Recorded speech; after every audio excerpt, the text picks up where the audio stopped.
আরে দাঁড়াও দাঁড়াও, আমি জানি এই সবজিটা খেতে অনেকেই পছন্দ করো না। আমিও করতাম না, তারপরে মা আমাকে এটা আর শুধু ভাজি করে খাইয়েছিল।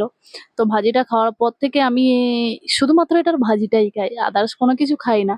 আর যারা খেতে পছন্দ করো তাদের তো কোনো কথাই হবে না।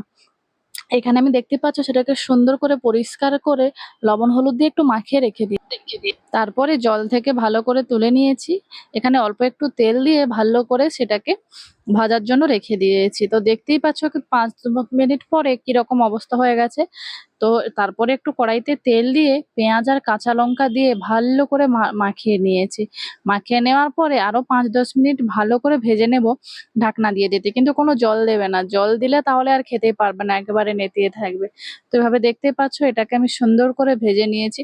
তোমরা কাদের কারা পছন্দ করো অবশ্যই জানাবে। আর এটা ছিল আমার ইভিনিং এর স্ন্যাক্স। আমি নিয়ে গেছিলাম রুটি আর এই ভাজা।